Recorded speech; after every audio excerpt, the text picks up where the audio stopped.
Hello, everybody. This is Empowering Democracy. I'm your host, Joe Firestone. And our topics for tonight are Toward BRICS 2024, the dangers of preemption in international conflict, and our third topic is the Great Conflation.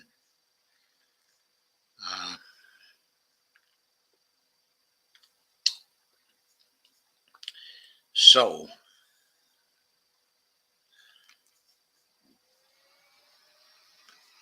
it looks like there are a couple of people here, but there are no comments yet.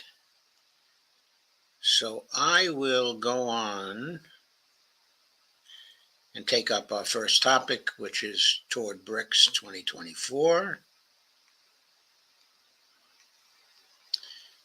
And that was suggested by a piece at Underview by Pepe Escobar.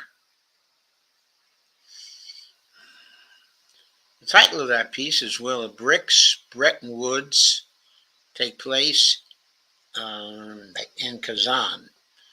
Kazan, of course, is a city in Russia where the BRICS Conference is taking place this year.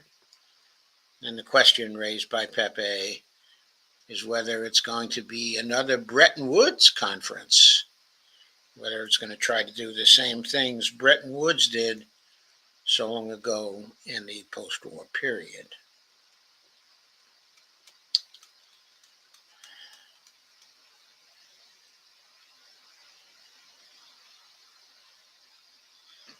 So here's a picture of the flags of the BRICS nations.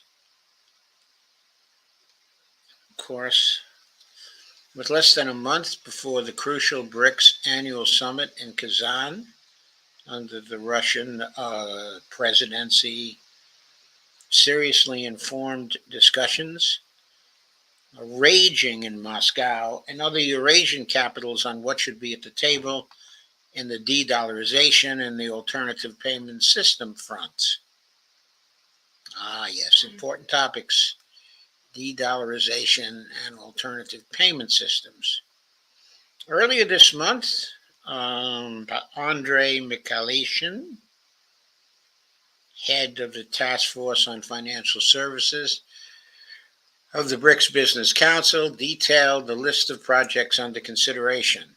They include a common unit of account, as in the unit, whose contours were first revealed exclusively by Sputnik, and I reviewed that article a few months back. Going on, a platform for multilateral settlements and payments in BRICS, but digital currencies, connecting the financial markets of BRICS members. That's BRICS Bridge, which bears similarities with the Bank of International Settlements linked MBridge, already in effect. This will complement intra-bank systems already in action, as in Russia's SPFS and Iran's CPAM, settling financial transactions, and 60% of their trade in their own currencies. A blockchain-based payment system that entirely bypasses the US dollar.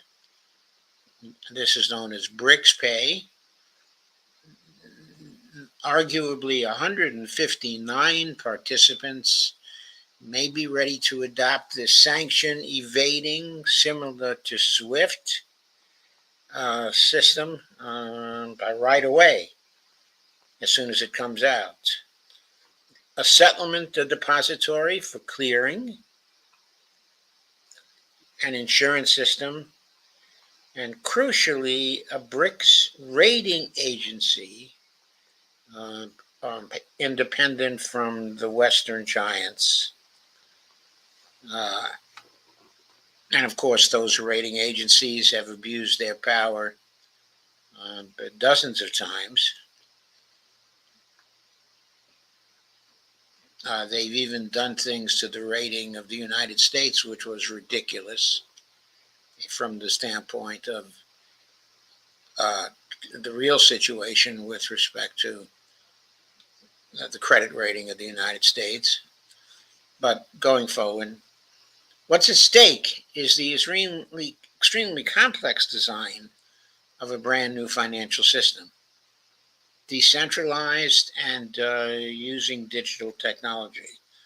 BRICS Clear, for instance, will be using blockchain to record securities and exchange them. As for the unit, the value of the common unit of account is pegged by 40% to gold and by 60% to a basket of BRICS members' national currencies. And in earlier streams, I commented on this. And I brought also my misgivings to the table. I don't think it should be pegged to any percent, by any percent to gold. It should be all based on the national currencies of the members. The BRICS Business Council considers the unit a, quote, convenient and a universal, unquote, instrument, since a unit can be converted into any national currency. This would definitely solve the nagging problem of exchange rate volatility when cash balances accumulate from settlements in national currency. For example, a mountain of Indian rupees used to pay for Russian energy. Who do I call to talk to BRICS? I asked a very direct question to two Russian analysts, one of them a finance tech executive with vast experience across Europe, and the other the head of an investment fund with global reach. Considering the sensitivity of their posts, they prefer to remain anonymous.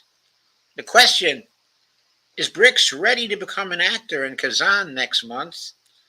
And what should be on the table in terms of the strategy to establish an alternative payment systems? The answers to these questions from the analysts. From analyst one, quote, time has come for BRICS to become a real actor. The world demands it. The leaders of BRICS countries clearly understand it.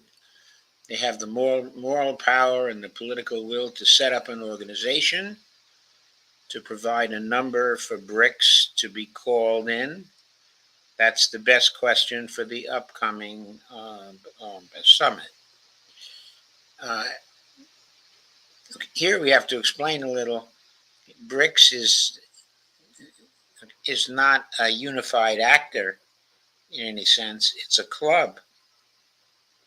It doesn't have a formal type of organization.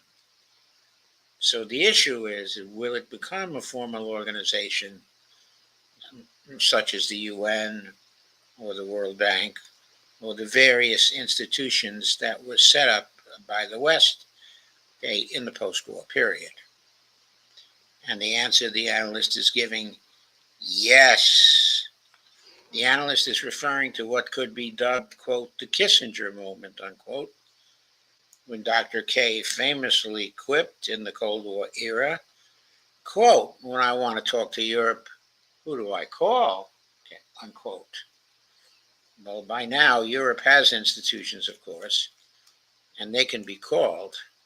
I don't know if anything else good can be said about them, but they can be called. Now to analyst two, quote, for a BRICS agreement amongst countries to mean something, countries need to agree on a framework of action, and that means accepting some responsibilities in exchange for certain rights. And it sounds there's no better way to achieve that than to arrive at mutually agreed obligations on settlement of financial transactions, unquote. One of the analysts added a very important specific point, quote, by now the situation is pretty clear to properly address the issue of cross-border payments. The best mechanism should be based on the new development bank, given that Russia has a mandate to propose the new president of that organization. Whoever the candidate will be, cross-border payment should be at the top of his agenda, unquote. I wonder why the pronoun his is used there, since the current president of the NDB is Dilma Rousseff, who used to be the Brazilian president, of course, at one point, and who is distinctly a her. Well, the NDB is the BRICS bank based in Shanghai. The analyst hopes this decision on the future of the NDB will be made before the BRICS summit. Quote, given the diplomatic and political considerations, the candidate should be made known formally or informally to the member countries. Here is a tweet from Sputnik International. New BRICS blockchain payment system to be game changer amid, quote, unstoppable, unquote, de-dollarization, says expert. Moscow's decision to create a new BRICS blockchain-based system is a game-changing development for the multipolar world. Christopher Douglas Ems, head of the brokerage. Let me get the rest of this from Twitter itself.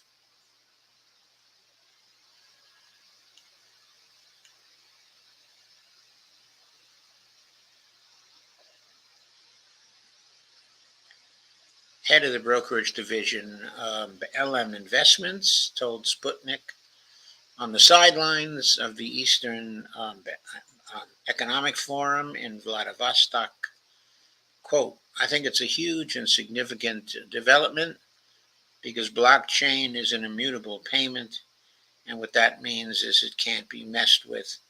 It also removes any element really of corruption, because when you make that payment, it's totally transparent. And once it's made, no one can ever delete it. It has an online digital footprint that anyone can look up, which is totally transparent and also secure and fast, unquote. The expert noted, as part of BRICS efforts to ditch the weaponized US dollar in settlements, Ems speculated that one may see, quote, a currency that is based on a basket of different BRICS nation currencies, be that the Russian ruble, the Chinese renminbi, the Indian rupee, the South American rand, unquote.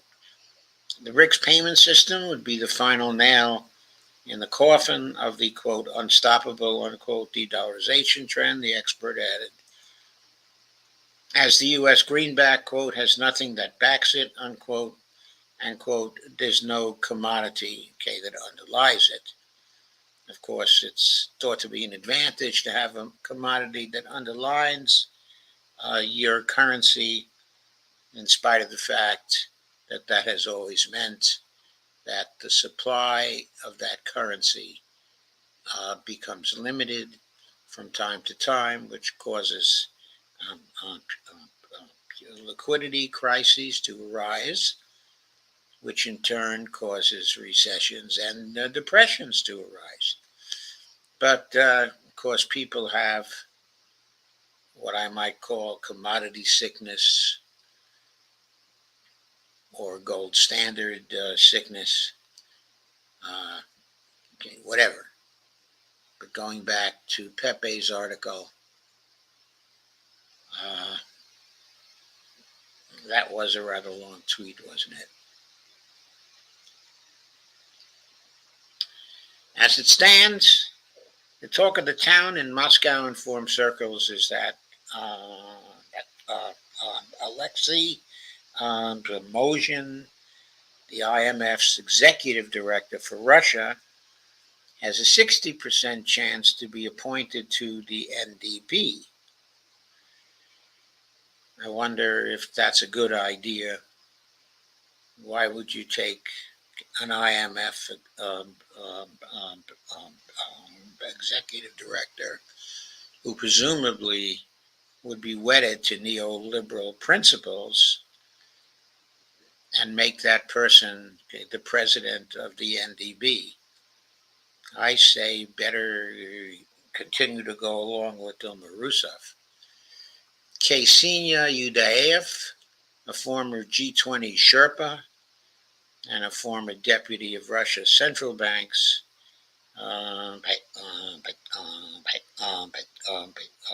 Elvira Nabiulina, may become the new representative with the IMF. So what may be in the cards is an NDB-IMF reshuffle on the Russian front. The focus should be on the potential for future productive change rather than missed opportunities. The NDB's policies so far have not been exactly revolutionary, considering that the bank statutes are linked to the US dollar. Yeah, that's a little problem. The New Deal could place the NDB as leverage for reform of the IMF rather than an alternative to it. The quote, Kissinger moment, unquote, does play a key role in this equation. It will highlight that until the moment turns into reality, the NDB should be the sole actor for effective changes in crucial matters like the stability of the financial infrastructure. And from that perspective, as one of the analysts note, quote, the unit and all of the similar projects may be presented as complementary risk management tools, hedging against reckless monetary policies and global financial crisis 2 risks, unquote. Though time is running out fast, President Putin recently met with the Russian Union of Industrialists. They have sent a letter to the administration and the Russian Central Bank outlining what they consider the most promising ideas. The unit is one of them. The Prime Minister Mishustin's government is now on the final stages of deciding which projects to support for the BRICS summit in Kazan, and 1 week before for the annual summit of the BRICS Business Council in Moscow. BRICS, Bretton Woods, unquote. I posed the same BRICS question to the Russian analysts, also to the indispensable Professor Michael Hudson, who actually provided a concise, in-depth critique of what may be on the table while offering a different solution. For Professor Hudson, quote, a new institution has to be created, a central bank empowered to issue credit to finance the trade and payments deficits of some countries with an artificial bancor type SDR, that is special drawing rights, unquote. So Michael was looking back to some of the proposals that came out, of Bretton Woods, or that were made at Bretton Woods, but were not adopted. Professor Hudson argues, quote, this would be different, his italics, from a clearinghouse system for existing banks. It would be a BRICS equivalent of IMF. Its bancor's credit or balance sheet would only be for settlements among governments, not a generally traded currency. Indeed, making the bancor widely traded as a speculative vehicle, such as the unit is, would introduce a major instability and have nothing to do with the needed bank transfer balance sheet, unquote. A reformed NDB, possibly next year under a new Russian presidency, should have all it takes to become a, quote, BRICS version of the IMF, unquote. Professor Hudson adds that, quote, to succeed, the Kazan Conference should be a full-fledged BRICS Bretton Woods. Maybe it is too soon to actually introduce a fait accompli. Perhaps it would be a venue to throw open a set of alternatives, including what would happen by, quote, doing nothing, unquote, and going with the current IMF system. The fact that the IMF just canceled its trip to analyze the Russian economy may be a catalyst, unquote. Professor Hudson, in fact, refers directly to the executive director for Russia, Alexei Mozhin, who confirmed that the IMF should have come to Russia for consultations, part of the annual review of the Russian economy, but canceled it because of, quote, technical unpreparedness, meaning the IMF officials didn't understand enough of the Russian economy to make an assessment, okay, to do the review. Going on with the article, all that brings us once again to the, quote, Kissinger moment, unquote. It's unclear whether Kazan will come up with a BRICS number, quote unquote, anyone could call, leaving the dollar-based system for good. What are the digital ruble and the BRICS bridge? By July 1st, 2025, okay, this is another tweet from Sputnik International. By July 1st, 2025, the largest Russian banks will have to provide their clients with the ability to conduct transactions in digital rubles, according to the Russian Central Bank. Pilot testing, and again, I go to Twitter itself to complete this.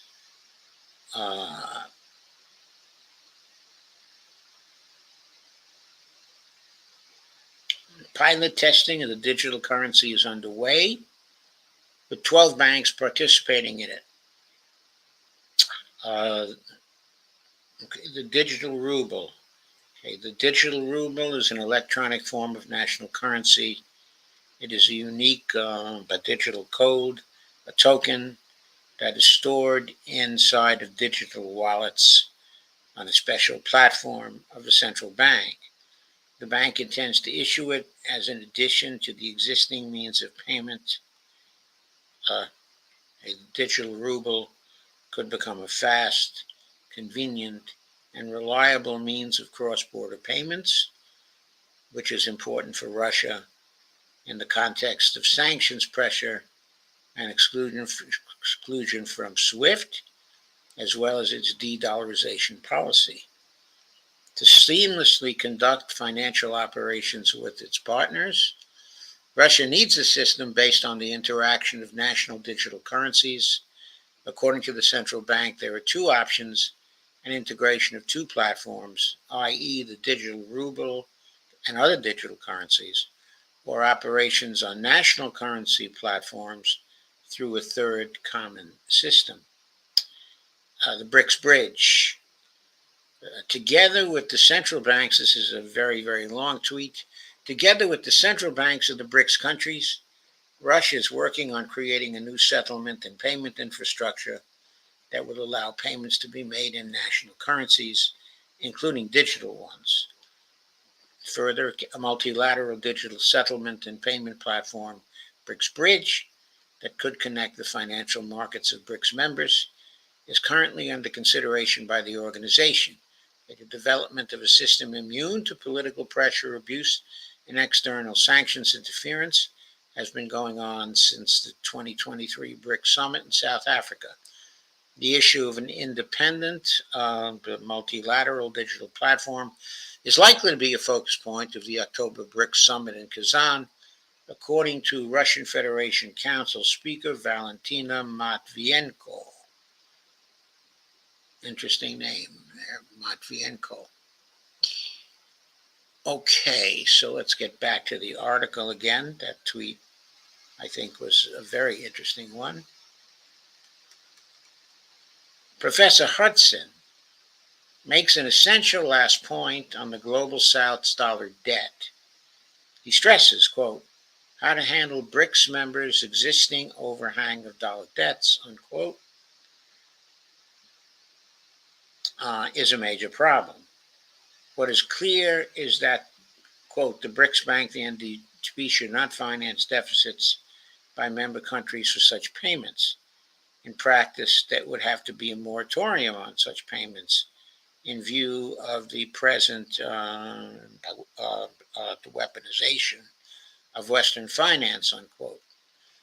Professor Hudson recalls the chapter in his book, Super Imperialism, quote, on how the U.S. moved against Britain in 1944 to get an agreement that it then presented as a pro-U.S. fait accompli to Europe, unquote.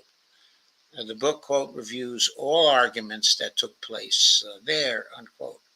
Professor Hudson wishes he would be a part of a new ongoing process.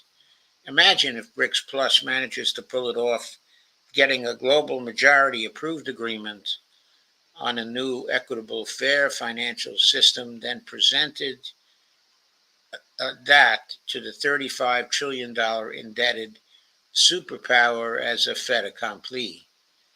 Yes, imagine that, but I don't think that any global majority approved agreement would have the power to present the fair financial system to the $35 trillion indebted superpower, but I'm not sure what effect that would have on the $35 trillion indebted superpower.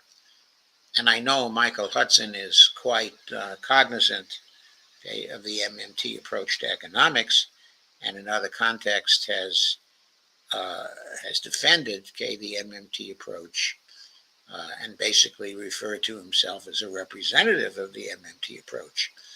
So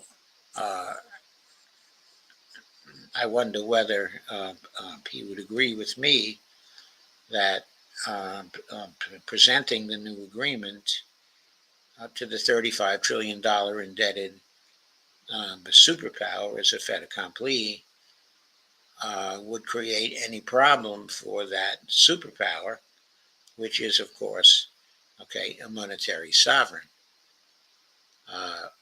with the power to pay off its $35 trillion indebted debt as it falls due. I think Michael Hudson knows well that all the $35 trillion indebted superpower would have to do would be to mint one $35 trillion platinum coin, convert that into reserves at the Federal Reserve in a special sub-account, and then have that particular sub-account as the foundation for continuous payments of the $35 trillion debt as they fell due. Anyway, I think Michael Hudson very well understands that because he was quite aware of the platinum coin discussions that took place at UMKC and related sites in the period from 2010 through 2013, 2014. Anyway, I would like to talk to Michael Hudson about this. Maybe that can be arranged. But anyway, this is an extremely interesting article, of course, about what the big issues will be in Kazan. And I'm so interested in it. I can hardly wait for the Kazan conference to see how they handle these issues. I make no predictions on how they're going to do that. I noticed that Pepe didn't really make a prediction either. and I don't have anywhere near the knowledge he has of the various actors involved. He's the journalist who travels the world over to find out what's going on in every country. And he has wonderful contacts and wonderful knowledge of each of the individual countries he comes into contact with. So I think he's the authority on what is likely to happen at Kazan, but I believe that even he does not know what will happen. So let us leave that for now. But before I go to the second topic of the night, I'll see there's only one comment here, and that's from Dee, who's saying hello to everyone.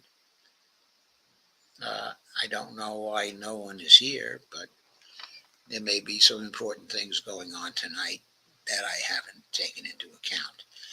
But let me get into a second topic right now then. And that topic is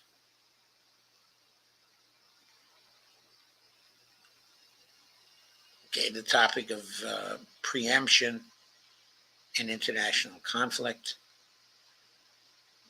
And the relevant article for discussion of this is from Scott Ritter, Scott Ritter Extra.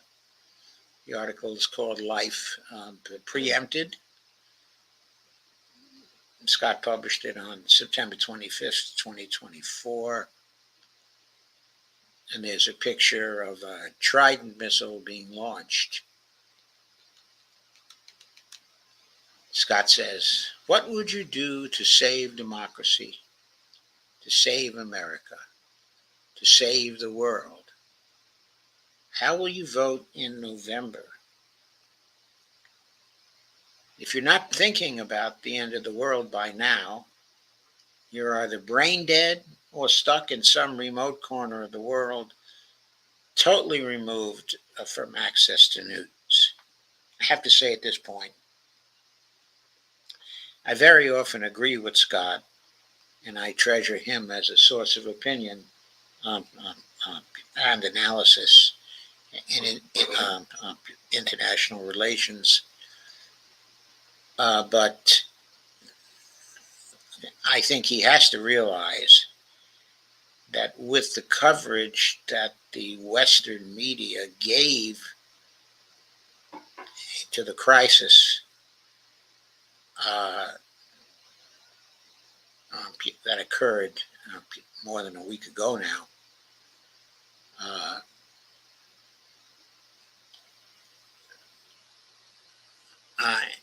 it just wasn't covered in Western news. So people here in the United States don't have to be either brain dead or stuck in a remote corner of the world, totally removed from access to news. Okay, except if you considered the U.S. media world as stuck in some remote corner of the world, totally removed from access to news. I mean, Scott says last week we came closer to a nuclear conflict between the U.S. and Russia than at any time since the Cuban Missile Crisis of 1962. I agree with him. And he says today we are even closer, and I agree with him there too. But this is getting coverage in the alternative media, thanks to Scott and some others, but it's not getting covered in the mainstream media. In fact, on the 28th, there's going to be a big protest event in Kingston, in New York State, in order to make people more aware, of how close we are to a nuclear conflict between the United States and Russia. Hopefully, that's an event that's going to be attended by a huge number of people. I don't know whether that will happen, and I hope it does get some press. Okay, so that more people here in the United States become aware that we came closer to a nuclear conflict between the United States and Russia than at any time since the Cuban Missile Crisis of 1962. Most scenarios being bandied about in the Western, in the mainstream media that involve a nuclear conflict between Russia and the United States have Russia initiating the exchange by using nuclear weapons against Ukraine in response to deteriorating military, economic, and or political conditions brought on by the United States and NATO, successfully leveraging Ukraine as a proxy to achieve the strategic defeat of Russia. Understand, this is what both Ukraine and the Biden administration mean when they speak of Ukraine, quote, winning the war, unquote. This is a continuation of the policy objectives set forth by Secretary of Defense Lloyd Austin in April of 2022, quote, to see Russia weakened to the degree that it can't do the kinds of things that it has done in invading Ukraine, unquote, meaning that Russia should, quote again, not have the capability to very quickly reproduce the forces and equipment that it loses in Ukraine. There's a picture of Lloyd Austin, okay, and Antony Blinken. They were addressing the press in April of 2022. This policy has failed, says Scott. Russia has absorbed 4 new territories, Kherson, Zaporozhye, Donetsk, and Luhansk, into the Russian Federation, and the Russian defense industry has not only replaced losses sustained in the Ukrainian conflict, but is currently arming and equipping an additional 600,000 troops that have been added to the Russian military since February of 2022. It is the United States and its NATO allies that find themselves on their back feet, with Europe facing economic hardship as a result of the extreme blowback that has transpired because of its sanctioning of Russian energy, and the United States watching helplessly as Russia, together with China, turns the once passive BRICS Economic Forum into a geopolitical juggernaut capable of challenging and surpassing the US-led G7 as the world's most influential non-governmental organization. Okay, this is an advertisement for Scott Ritter's live stream, Ask the Inspector with Scott Ritter, hosted by Jeff Norman. That's scheduled for Friday, September 27th at 8 p.m. ET. Scott will discuss this article and answer audience questions on episode 198 of Ask the Inspector. Call us during the show, and the number is here, 520-525-8359, or click here to submit your question in advance. Going on with the article, as a result of this abysmal failure, policymakers in both the United States and Europe are undertaking increasingly brazen acts of escalation designed to bring Russia to the breaking point, all premised on the assumption that all so-called, quote, red lines, unquote, established by Russia regarding escalation are illusionary. Russia, they believe, is bluffing. And if Russia is not bluffing, then the Western-generated scenario paints an apocalyptic picture which has a weak, defeated Russia using nuclear weapons against Ukraine in a last desperate act of vengeance. According to this scenario, which the US and NATO not only wargamed out, but made ready to implement when these entities imagined that Russia was preparing to employ nuclear weapons back in late 2022, early 2023. The US and NATO would launch a devastating response against Russian targets deep inside Russia, designed to punitively degrade Russian command and control, logistics, and warfighting capacity. This would be done using conventional weapons. And here are some of the conventional weapons involved. This is a picture of an F-16 dropping a joint air-surface standoff JASSM missile. By the way, no JASSM missiles have been sent to Ukraine yet.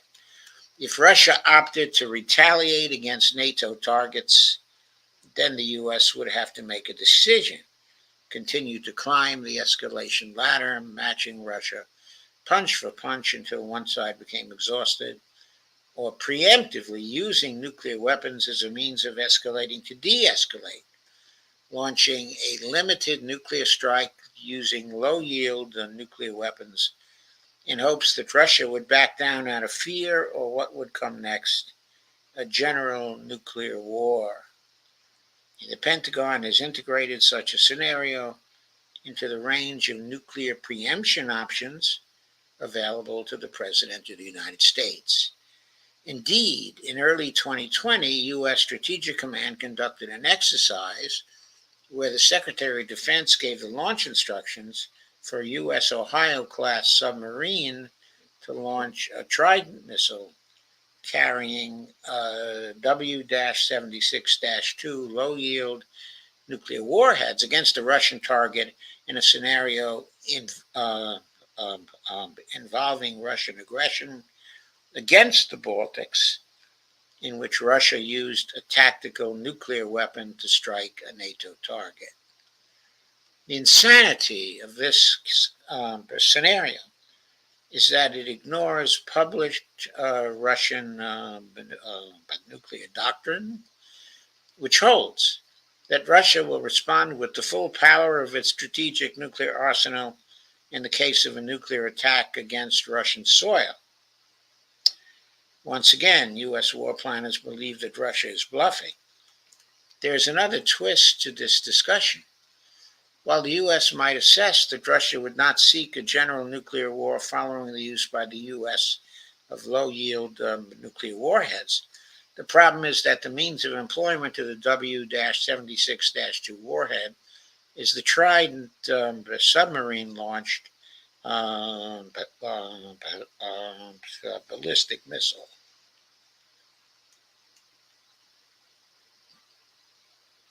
Okay, this is, I guess, a graphic of the warhead of the W-76-2 low-yield nuclear warhead. While the February 2020 scenario had Russia using nuclear weapons first, something which at the time represented a gross deviation for published Russian nuclear doctrine, and also the declaratory statements, policy statements of the Russian president. The fact is, the U.S. will not necessarily wait for Russia to kick things off on the nuclear front.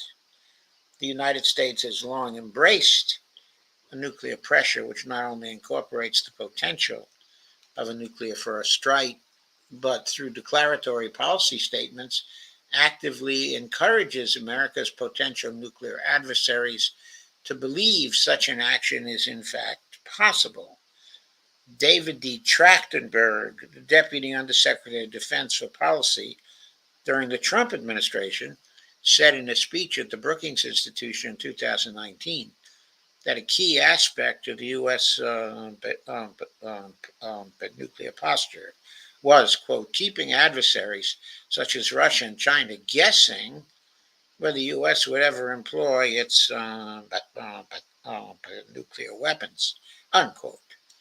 But the U.S. takes the guesswork out of the equation. Theodore Postal, professor at MIT, actually professor emeritus at MIT, points out in a recent article in Responsible Statecraft that a new fuse used on the W-76 nuclear warhead, not the low yield W-76-2, but rather the 100 kiloton version, has turned the 890 W-76 warheads loaded on the Trident missiles carried aboard the Ohio-class ballistic missile submarines into weapons capable of destroying hardened Russian and Chinese missile silos with a single warhead. There's a picture of the W-76. This means that firing in a reduced trajectory profile from a position close to the shores of either Russia or China, the U.S. possesses the ability to launch a nuclear first strike that has a good chance of knocking out the entire ground-based component of both the Chinese and Russian strategic nuclear deterrent.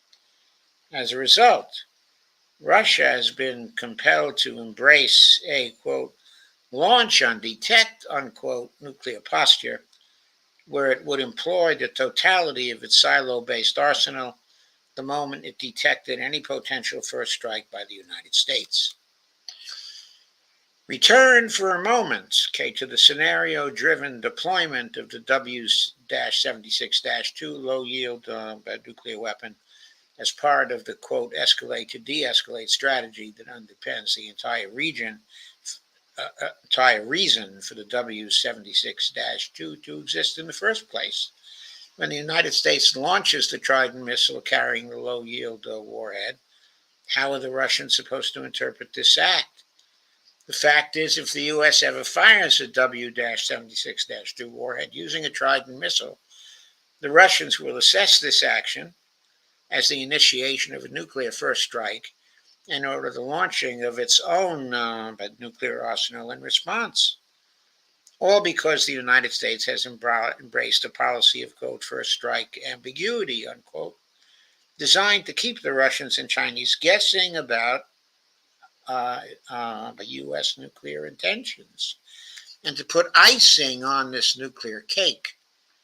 Russia's response appears to have been to change its nuclear posture to embrace a similar posture of nuclear preemption, meaning that rather than waiting for the U.S. to actually launch a nuclear-armed missile or missiles against a Russian target, Russia will now seek to preempt such an attack by launching its own preemptive nuclear strike designed to eliminate the U.S. land-based nuclear deterrent force. In a sane world, both sides would recognize the inherent dangers of such a forward-leading posture and take corrective action. But we no longer live in a sane world, says Scott.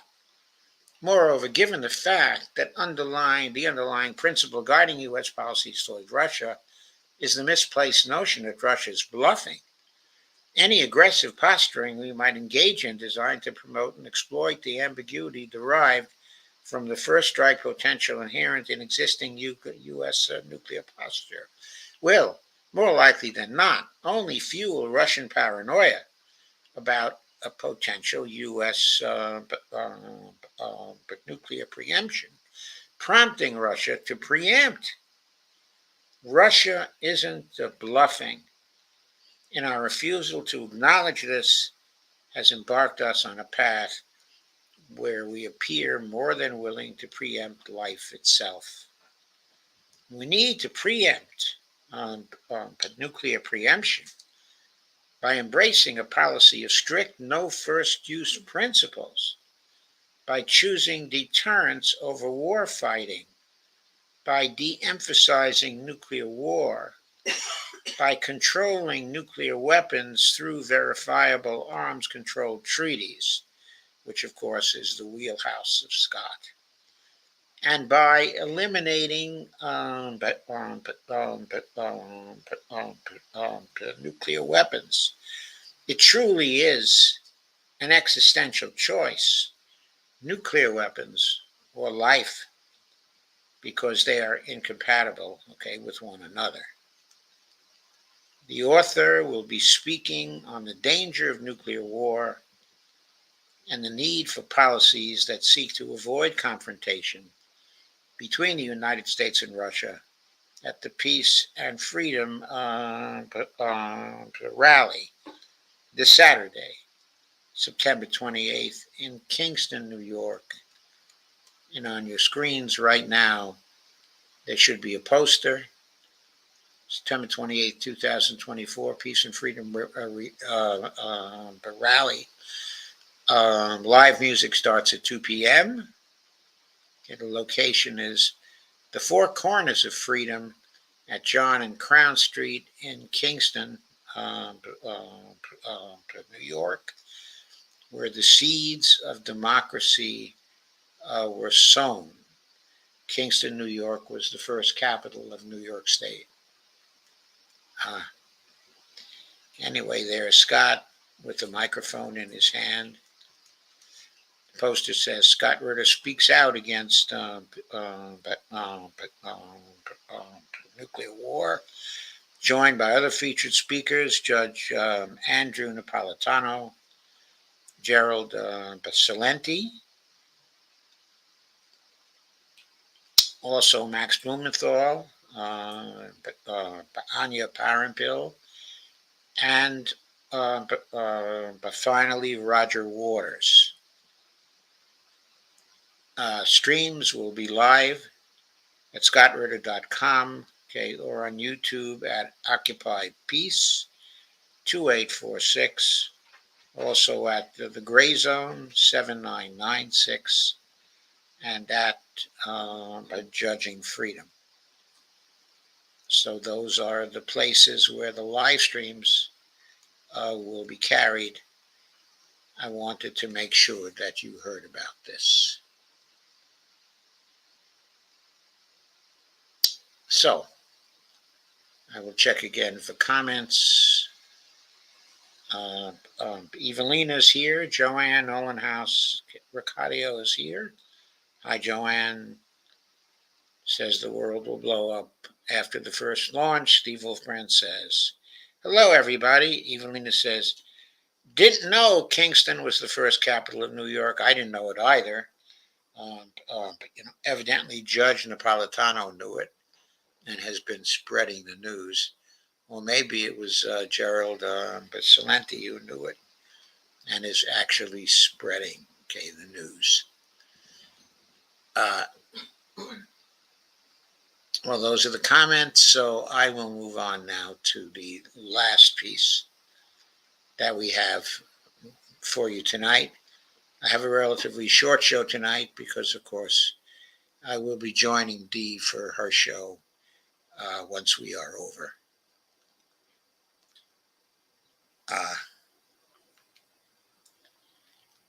Anyway, let me share the screen once more.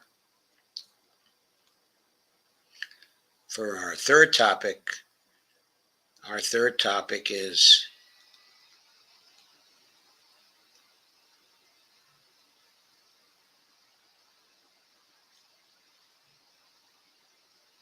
have I shared it?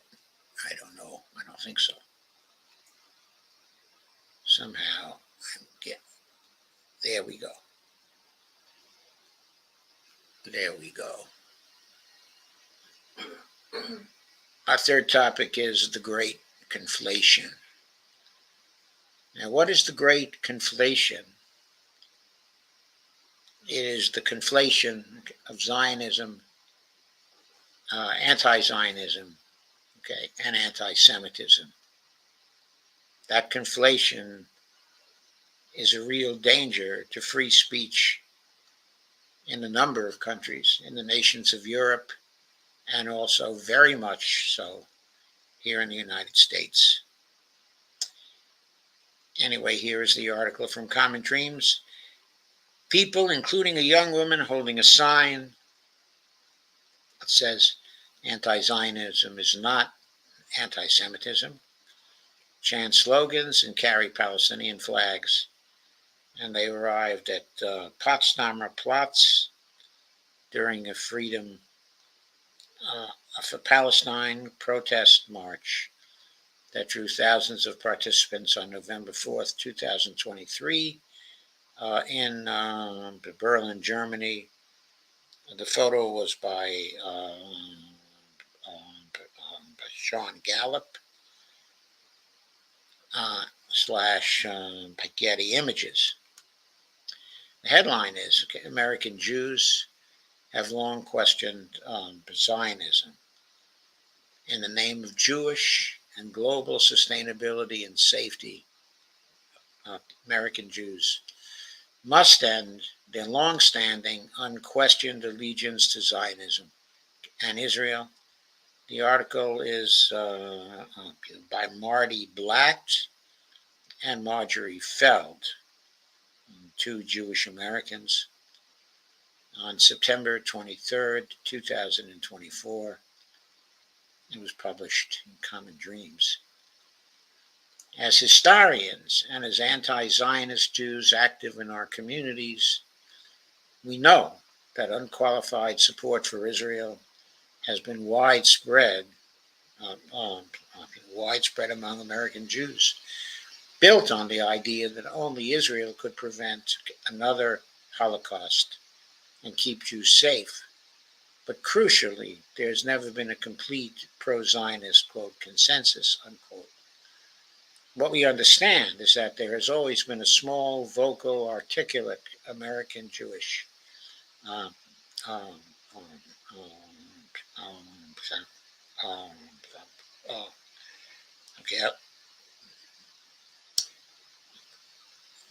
there has been a minority, many with direct ties to the devastation of the Holocaust, who fundamentally questioned the role of Zionism and Israel in American Jewish life and asserted that Zionism and democratic ideals are incompatible.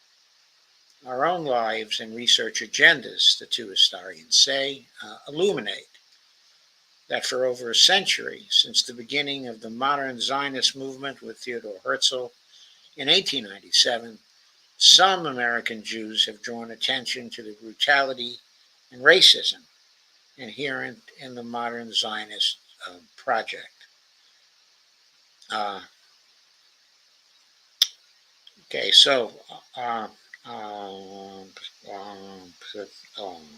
Marty's mother, Molly, and her mother, Clara, fled the Nazis from Heidelberg, Germany in 1938 and 1940, respectively.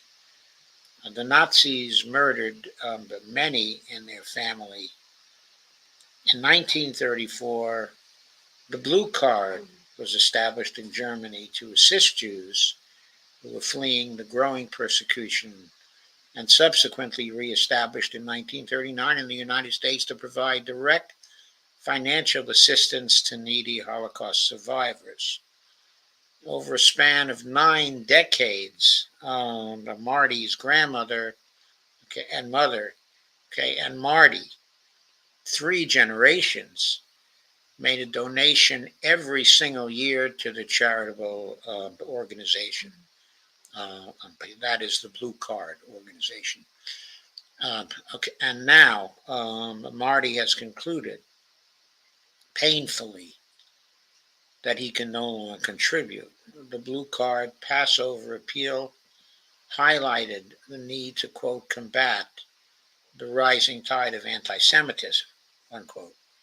In an August 9th email, the organization noted that many Holocaust survivors are, quote, triggered by anti-Israel street protests that remind them, of Nazi rallies, unquote.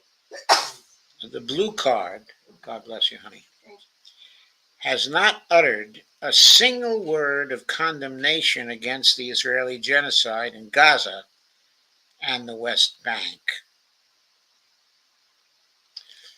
There are several Holocaust survivors who have forcefully condemned the Israeli onslaught. In a message to the Blue Card Executive Director Masha Pearl, which he has not responded to, Marty wrote, quote, with my family background, I am appalled by what Israel is doing to the Palestinians. As an American Jew, I condemn the brutal violence of Israel and say, not in my name, unquote. As analyzed in Marjorie's book, Threshold of Dissent, American Jewish critics of Zionism have long observed that Israel does not ensure Jewish safety.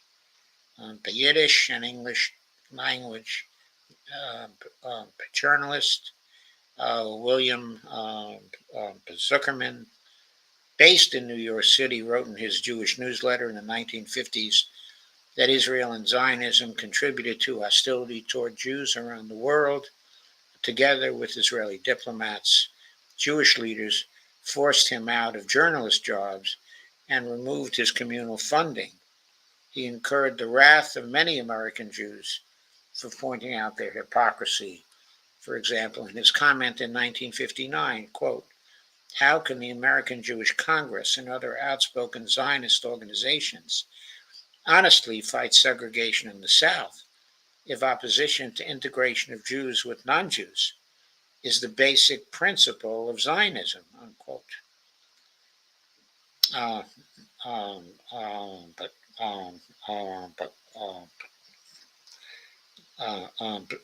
Further, Marjorie relates in her book that in 1973, Marty taught a course in Tufts University Experimental College titled, quote, "Zionism Reconsidered," unquote, which cast a critical eye on Israel's history, teaching students about the Nakba, the forced dispossession of 750,000 Palestinians at Israel's founding, and about U.S. support for Israel's brutalities.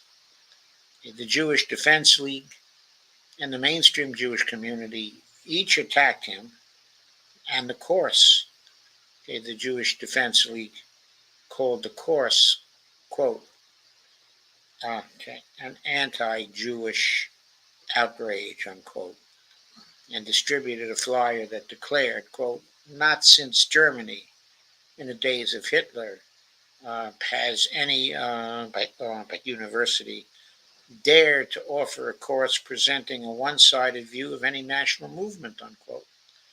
Not to be outdone, Boston's Jewish Community Relations Council labeled Latt's course, quote, "an insult to the Jewish community," unquote.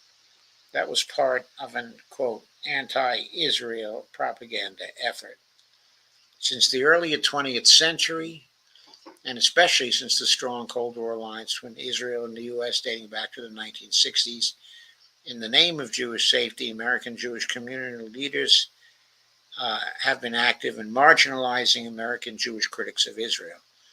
These leaders characterize them as, quote, "self-hating Jews," unquote, or anti-Semites, though their lives were profoundly upended by the virulent communal response. Many, including Zuckerman and Marty, remain steadfast in their commitment to providing more diverse American Jewish opinions about Israel and Zionism. The horrific brutality of the present Israeli genocidal onslaught is instead rooted in the Zionist project itself, which focuses on dispossession and hence is characterized by oppression of the indigenous non-Jews, i.e. the Palestinians. Uncovering the history of dissenting American Jews may help a community that has terribly lost its way. But American Jews need to open up to honest conversations about Israel's brutal past and American Jewish communal complicity in that past. Many of the thousands of student protesters in the encampments were Jewish, acting as part of this long tradition of dissent. Drawing from an old playbook, communal leaders charged them with anti-Semitism and self-hatred. However, this remains a big lie used to attack and defame and smear. These student activists reject, as we do, the false equation of anti-Semitism, okay, with anti-Zionism.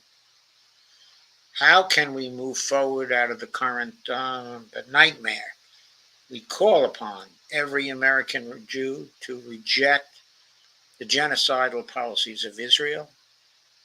We stand with Jewish organizations, including If Not Now and Jewish Voice for Peace, who declare, quote, not in our name, unquote.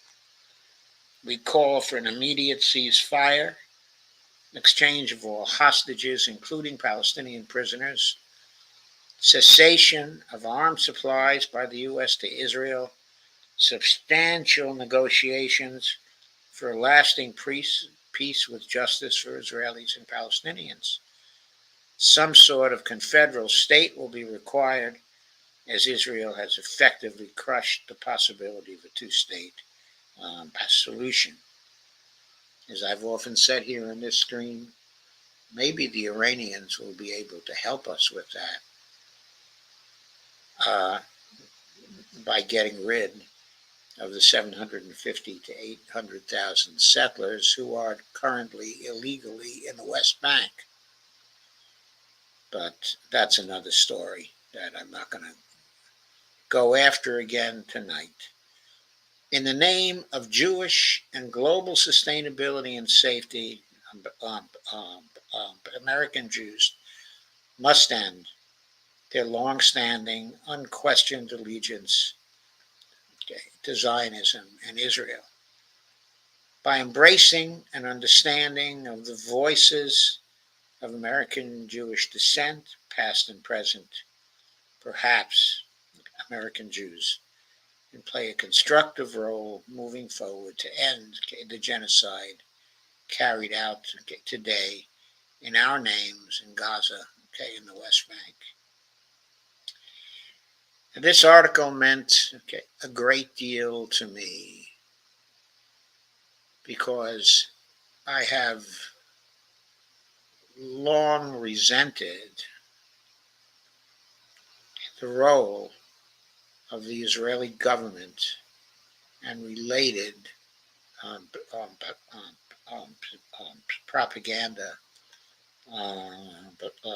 lobby organizations in this country, in basically defining whether one is a Jew or not based on whether they support the Israeli regime, or not. I've long felt that Israel doesn't get to define who is a Jew and who is an anti-Semite. There are none of us, in American Judaism, who are anti-Semites. We are all Jews, even if some of us are atheists, such as myself. And we are in no way anti-Semites. But what we are is anti-fascist, and anti-Nazi. And we are anti-fascist and anti-Nazi wherever we find them. Whether they're here in America, whether they're in Germany, whether they're in any other nations in the world, or whether they're in Israel, and they are Israeli citizens who are claiming to be Jewish.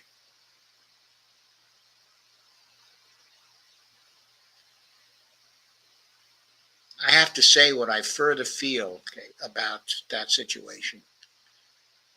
But Judaism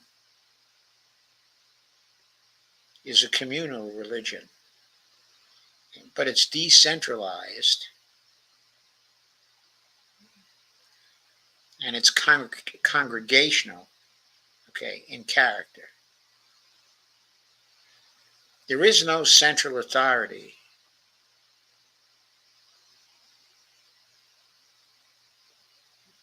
that can declare that some people are Jewish, and other people, are not Jewish, is up to the whole Jewish community worldwide to make those decisions on a local basis, and is up to the individuals themselves to commit themselves to the values, of Judaism. I hereby declare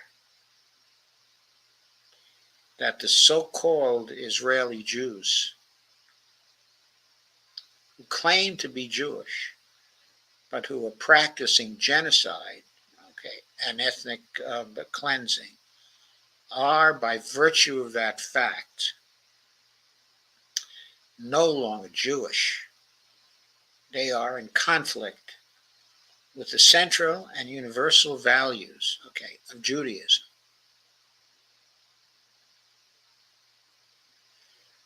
Just because they are Israeli citizens, that does not automatically make them Jewish. They think it does.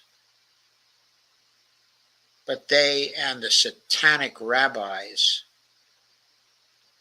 who are serving them